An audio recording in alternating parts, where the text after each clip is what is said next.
off the year's 4th Global Summit of the Strong Cities Network. I am Keren Yarhi-Milo. I am the Dean of the School of International Public Affairs, SIPA, here at Columbia, and I'm the Adlai E. Stevenson Professor of International Relations. Now, every time I come here to Faculty House, I get really excited because it means that we're hosting a group of distinguished guests, often from out of town, and today is no exception. And this gives me great pleasure to look at this room and have you all here come to Columbia and extend a warm welcome to mayors and other officials from around the world. I know what a logistical challenge it is to get so many leaders from across the globe to come here to New York. But I've looked at your program. It is really terrific, and I am really thrilled that we're hosting this program right here. In a moment, you will hear from Rosand, Executive Director of the Strong Cities Network. And like his brother, Jonathan, who is one of the university trustees, Eric is a Columbia alum and a good, dear friend of the university. And I also would like to thank this event's co-sponsors, including the EU, the US State Department, the Danish Ministry of Foreign Affairs, and others. Now, the focus of today's summit is how cities can prevent and respond to acts of extremism and hate, and how we can collectively think and creatively think about how to encourage social cohesion. Now, we feel privileged to provide a forum to address these important questions and to have this conversation about those important issues. And let me just add that it is fitting, I think, and timely to have this conversation here in New York City, where we are wrestling with those topics, and we've also have long welcomed people from all walks of lives and from around the globe. We have our own set of issues that we are, like other metropolis, that we are really working on. But I think that this is a great place to convene on this important issue, given the history of the city, what we've been facing here, and also the struggles that we're all facing together.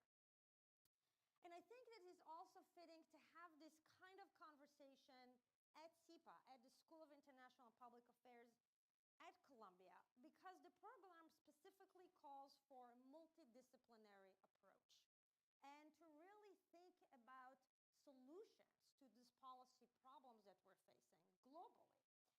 And working across disciplines and thinking about bringing the academic work into the world to find solutions is really the hallmark at SIPA. It is why we reorganized our curriculum last year around a set of 5 global yet local policy challenges. We have a robust program in urban and social policy, and our scholars approach this subject with this interdisciplinary lens that makes it really unique. This is because urban reform intersects with additional areas of our collective expertise, like technology and innovation, which is a big focus of what we're doing here at SIPA on AI and democracy, but also inclusive prosperity. How do we think about inclusive prosperity, and others? So, as I said, I think that our agenda and the agenda of this program align so perfectly, and it is really an honor to have you.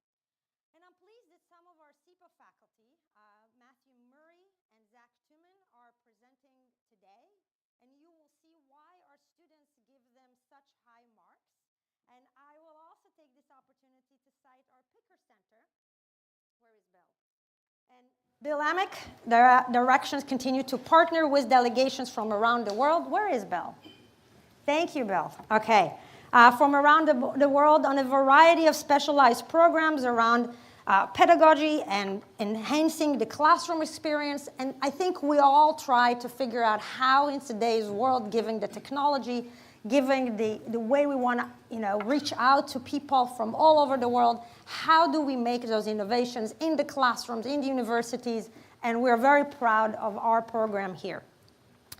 Many of you know another faculty member here at SIPA, Mayor Michael Nutter, who was the mayor of Philadelphia for 8 years. He couldn't be here today, but I understand, and he looks forward to joining you at one of your events later this week. And Mayor Nutter is such a great friend and such a great leader. So I'm really happy that you will have an opportunity to interact with him. Now, responding to hate, polarization, and extremism is one of the most important challenges of our time. A matter of, I would say, existential importance. And I feel better knowing that dedicated, talented people like you are all engaged in the fight. And really look around you. This is an incredible group. So much expertise, so much experience, so much passion to make things and to think creatively and make things better. And I really cannot wait to see and hear about the progress that you make. And now let me introduce Eric Rosand, Executive Director of the Strong Cities Network.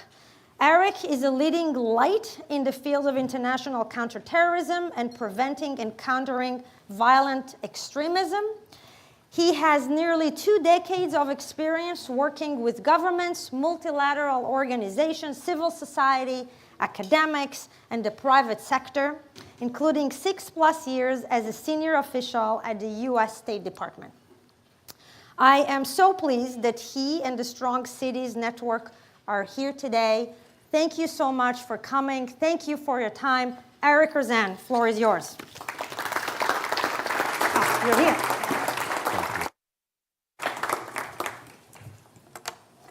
Thank you very much, Dean. And before I get to my opening remarks, just a few housekeeping notes. As many of you know already, this morning's session and a few other sessions throughout the day will be live streamed. In your program, you have a detailed agenda for not just today, but for the next 3 days. There have been some changes since the program was printed due to different adjustments we had to make, but it should be more than fulsome in there. At the back of the program, you'll find a QR code that you can scan on your phones to see short bios and photos of all of our featured speakers during the summit, including today. So we will not be spending much time when we introduce people on their bios. It's all in the brochure. The summit program also includes guidance on social media. We encourage you to engage through Twitter, Facebook, and LinkedIn. And we have 2 main summit hashtags, hashtag Strong Cities Summit and hashtag Stronger Together, which are listed in the booklet. And we also encourage you to voice your support on social media for mayors and cities you are inspired by today using the hashtags A Strong City in Action and Mayors in Action.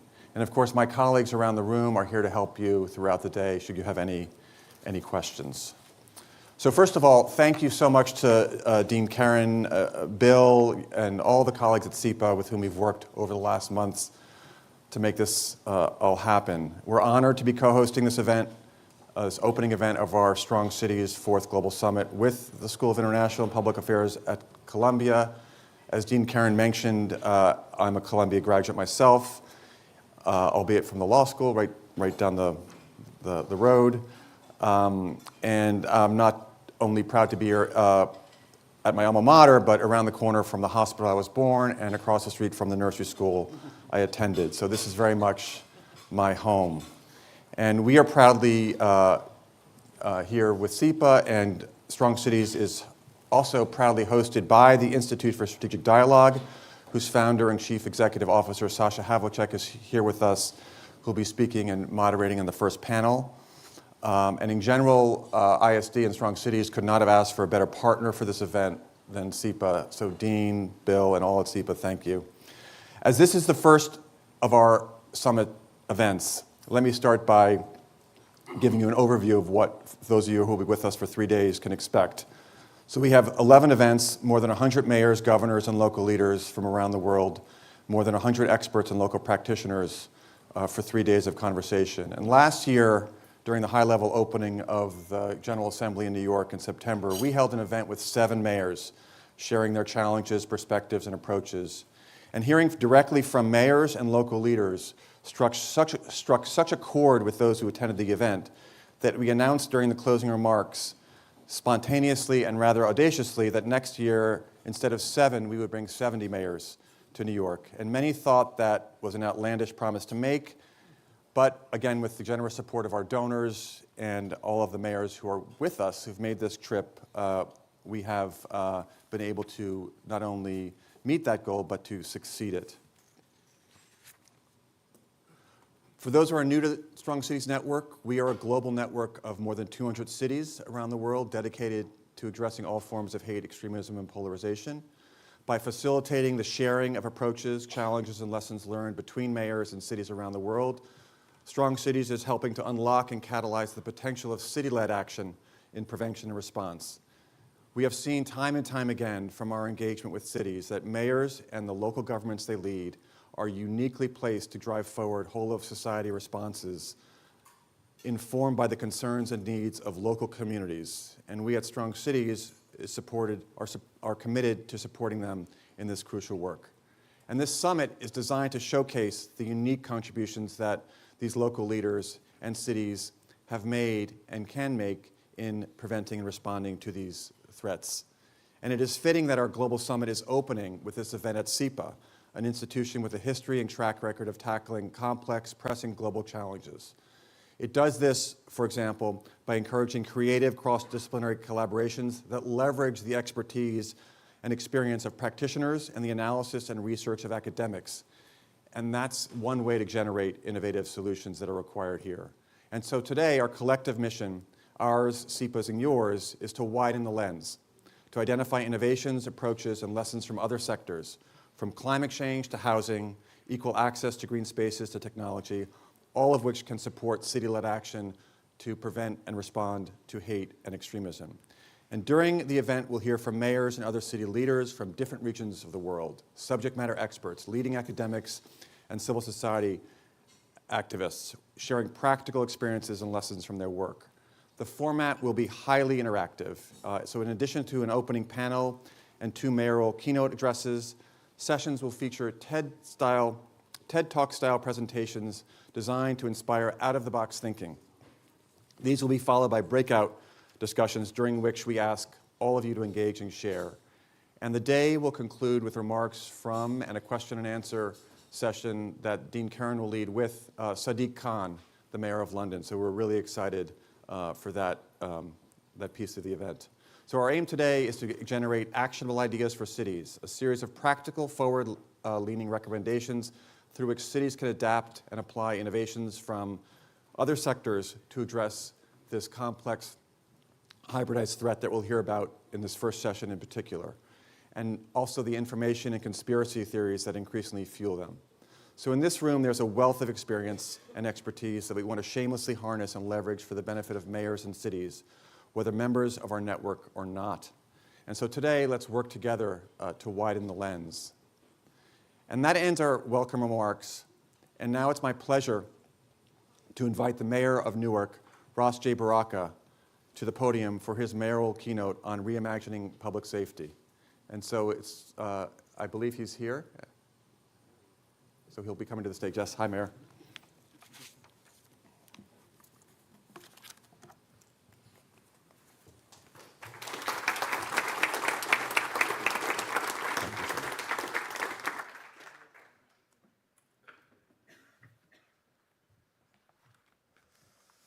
Blended in the back there, you could see me.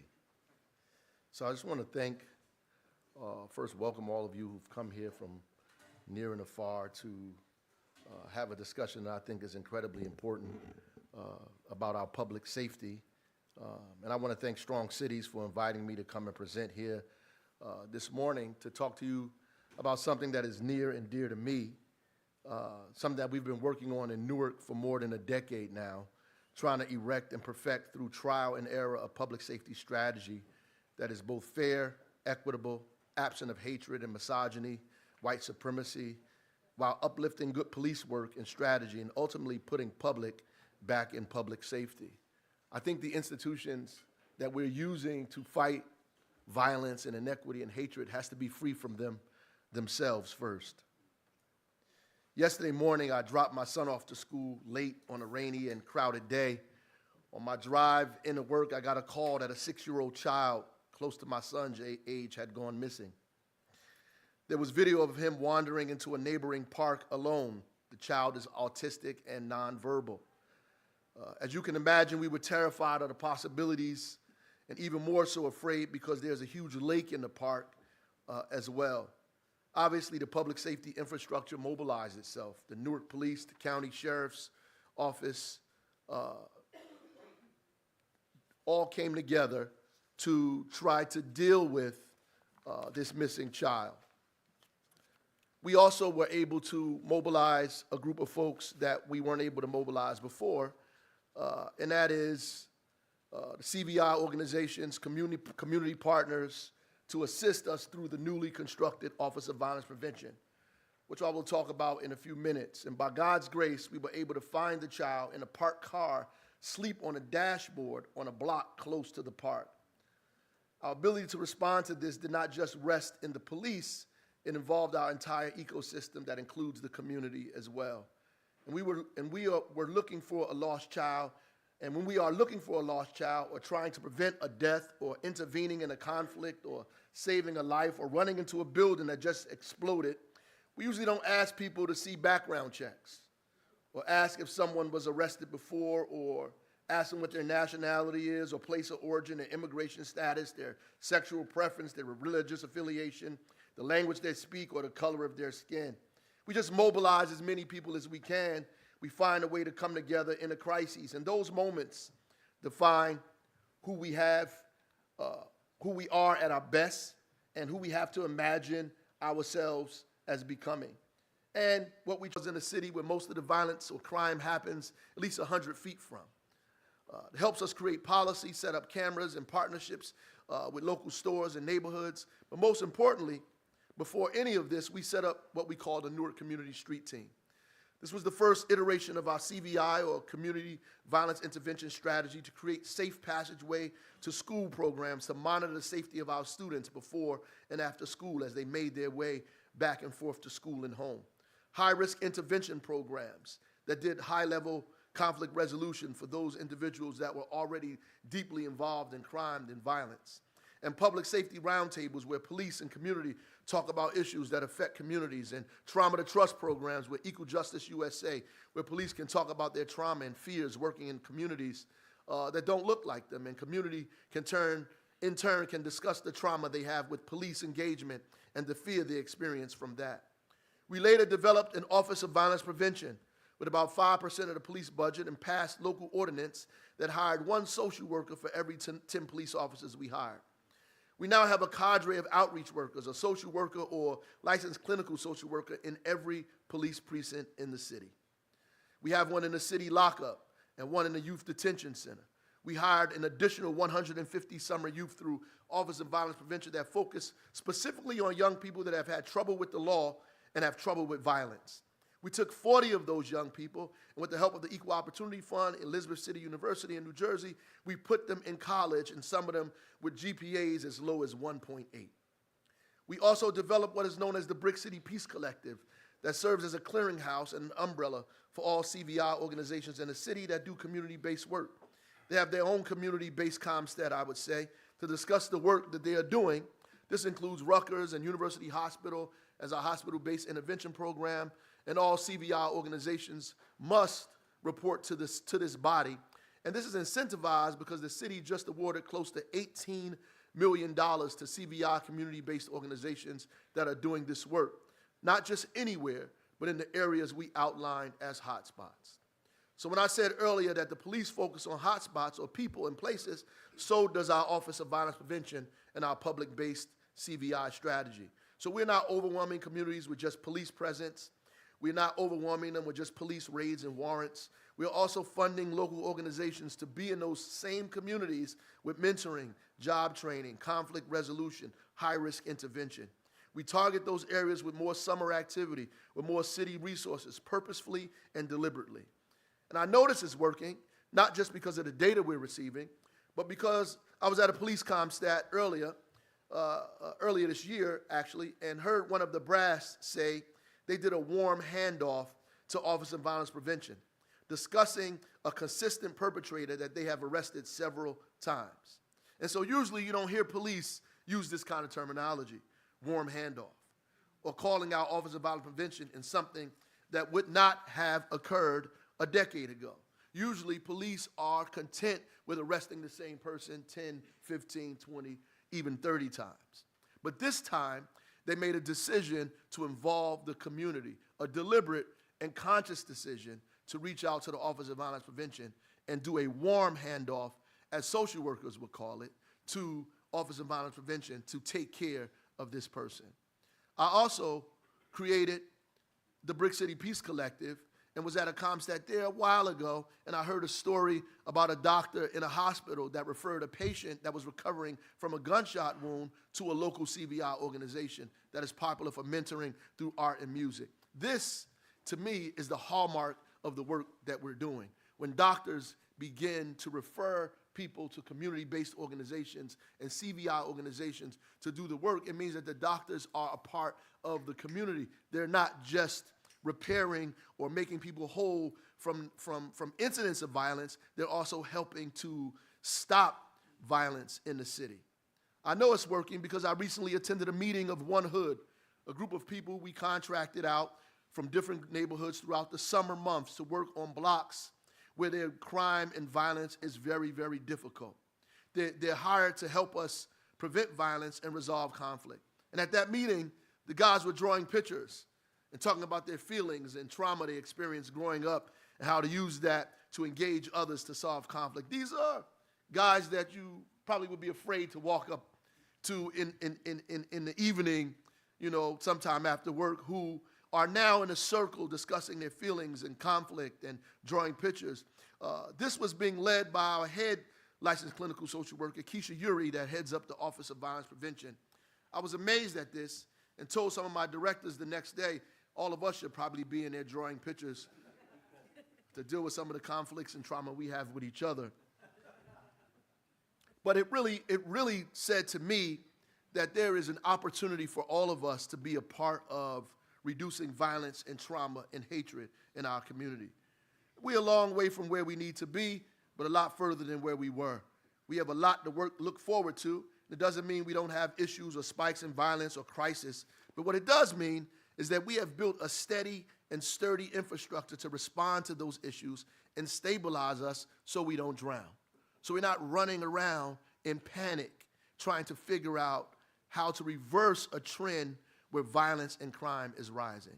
And by God's grace, we have stumbled upon something that we believe works. And I use the word stumble purposefully because it means to move forward faster in my mind. And our trial and error has landed us here in this spot. What we truly are doing is making all of us responsible for all of us. We are restoring our community and putting neighbor back in neighborhood, and built a canopy out of our human spirit that can protect us not just from community violence, but the violence caused by social determinants, mental illness, hatred, prejudice, and ignorance. This is a heavy task, and none of us are prepared to move this alone. So it is imperative that we build a national strategy, even an international strategy, to fight violence and hatred that starts with the organizations, the institutions themselves, to make them non-misogynistic, to make them fair and equitable, to make them just, and to involve the public. So why do we call it public safety if the public is not involved in their safety? That involves the community, that involves the people that are closest to the problem. And when we reach out and pull people in that are victimized by the problem daily, they have the most clear response and answers to solve these problems. And the heavier the problem is, like I said, the more help you need to solve it, and the more people you need to move it. And if you believe that you can move something very, very heavy by yourself, you'll be trying to move that decades and decades and decades. But if you involve all of the people in your community to help move this object, I guarantee you, you'll move it forward a lot faster. So I want to thank all of you for coming out and participating in this meeting and in this discussion, in this forum.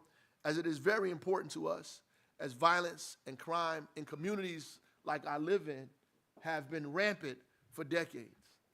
People and lives of young people in our community have wasted away for a very, very long time without any real clear kind of end in sight, with no real collective responsibility that we have taken. It's usually the mayor's fault, or the police officer's fault, or his mama's fault. It's not usually everybody's fault. It's not usually the community's responsibility to deal with violence. If some lone terrorist, prejudice-filled white supremacist goes into a store and shoots 20 people in a grocery store, it's usually his fault, his mama's fault, the mayor's fault, the police for not responding. But rarely do we say the community is at fault, and what is happening to us, that we are raising people that believe that going into a supermarket and shooting unarmed people because of the color of their skin, or going into a school shooting children, or going down the street in the community shooting individuals over and over again, is something normal in our society, that we all have to respond collectively and build a strategy or a canopy, like I pointed out, a public safety strategy that involves all of us to begin to resolve the issues that involves all of us. Thank you.